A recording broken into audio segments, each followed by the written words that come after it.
If he ever asks you, what do you bring to the table? This is how I want you to answer, exactly like this. Yeah? 3, 2, 1. Darling, I am the table. I am the tablecloth. I am the table chairs. I am the menu. I am the cutlery. How many times do they say the same over and over and over again? They all got it from the same chick, I'm sure, and it just spiraled out of control. If women were being honest, this is what they would say when guys ask, what do you bring to the table? They would say, occasional bedroom fun. I might cook you a meal from time to time, but other than that, I'm going to be a huge burden and a drain on your life. And I'm going to stress you out, and I'm going to question and challenge you every step of the way for the next 50 or 60 years. Did you tell the folks that? You bitch. And then you also got to get along with my family, who's going to secretly kind of resent you. Women are getting very, very, very picky. Very picky. It's like, you got to make 6 figures. You got to have the nice car. You got to have the nice apartment that you keep really nice. You got to be a protector. You've also got to let me somehow run the house and be the boss of the house when it comes to big decisions. I mean, listen, you got to be really good looking. You got to be in shape. And what I always say is, when you make these demands, always look in the mirror and self-reflect. What are you bringing to the table? What are you willing to do? Do a proper, realistic self-assessment, because otherwise you're only hurting yourself. You're going to say, oh, all these guys aren't good enough for me. I'm not even going to give them the second look. And maybe there are some really good guys out there that maybe they're not a 10, but maybe you're not a 10 either. And maybe a realistic assessment of that would open up a whole bunch of really wonderful opportunities for you that could work out really well. When a woman says she brings success to the table, it rings a lot like a guy saying his best quality in a relationship is being a nice guy. Neither of these are bad in and of themselves and provide value for a relationship, but they usually aren't what makes someone attracted to you and desire to be with you romantically. Men don't want to marry anymore because the risk outweighs the benefits. There's a risk that comes with marriage that essentially only benefits a woman. A man marries you and can only hope that one day you don't wake up and say, I feel like I don't love you anymore and I want to leave and you can't do anything about it. According to ASA, 70 to 80% of divorces are initiated by women. Among college-educated women, it jumps to 90%. You know what's crazy? I mean, a lot of us women don't have anything a man actually wants that we can bring to the table. I believe it's safe to say that regardless of gender or orientation, most people want to experience some level of physical attraction, romantic chemistry, and a meaningful connection when it comes to a long-term partner. There are some older women who still remain very delusional. There's this one woman I know who is much older than me, in her late 30s. She's very unattractive and highly misandrist. I'm a very attractive man, so she made moves on me. I politely rejected her. She took it as a major insult and has been character assassinating me since, even though I've been nothing but a cordial and polite colleague. Career is just an excuse older, unmarried women make. They're in their situation only because they rejected men on their level for most of their lives, and they keep chasing men who are way out of their league. If you were to ask a 46-year-old lady, just be honest, what are you looking for in a guy? The answer would be that I'm looking for the hot guy with the six-pack abs. But she'll also add that he should be financially well settled. Women bring a lot of dishonesty to the table. Since they're hypergamous by nature, they're always looking to level up the socioeconomic ladder and money branch off to the other wealthier and more attractive man. In addition, women's entitlement is a significant contribution. Women often choose to make lists of what they want in a relationship rather than what they bring to the table. Because they're demanding and they think that they're the shit. Why are you saying they like you're not too? Look at your eyelashes, I know you're the same. Don't say they like you're not part of the problem. You're part of the problem. When we are. We're empowered. We're the ones that get to act. Street. Here, listen to them.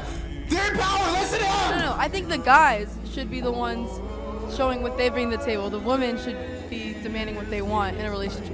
Why? That make sense? Well, what does a woman bring to the table? Nothing! Nothing! They don't bring anything! Wake up! They bring nothing! Don't waste your time! Don't waste energy! They bring nothing! Get 5 of them! Get 5! Collect them like Pokemon! They got nothing! Women believe they are entitled to a man's wealth. Women believe they deserve a man's time. Women believe they deserve a man's consideration. and they feel entitled to a man's commitment to serving her for the rest of his life. Women are notorious for telling many lies, especially when it comes to the kind of guys they like and seek. It is for them to express their attraction to you. Women don't tell you what they are drawn to in order to provide you with precise information. When you ask a woman what it is about a person that you are actually drawn to, what are you looking for in a man? Dating gets harder as you get older because you get set in your ways. For a guy, you are suddenly shelling out hundreds of dollars at a pop for meals and drinks, then thousands for vacations and gifts and even rings. Then you got to deal with her baggage, including her son, who may have a drug problem, divorce, or been in and out of jail. You have to deal with her grandkids, or her ex-husband, or her daughter, who just lost her job. Then her adult kids think you are after her money and want to know if you two will marry. It's tricky waters dating as you get older. Another reason why dating is harder when you get older is that even if you're willing to date younger people, modern younger people have an expectation that I don't think any previous generation ever had. They expect way more low-quality time spent together, at least more than half your days with some time together in person, and talking on the phone or texting for a significant amount of time every day that you can't be together in person. Older people usually have lives that don't have that amount of free time, and many older people have jobs that don't permit that. There are very few young men entering laborious professions such as construction anymore because modern young men won't take jobs that cut them off from their friends, family, and lovers like this anymore. Many of the young men that enter this field end up ruining their long-term love relationships within 2 years because their partners never expected to be in a relationship with someone whose job keeps them away or exhausted so much. In past generations, a larger portion of men had jobs, such as in construction or in oil drilling, and their partners grew up expecting that their men would not be home much and would be tired once they got home.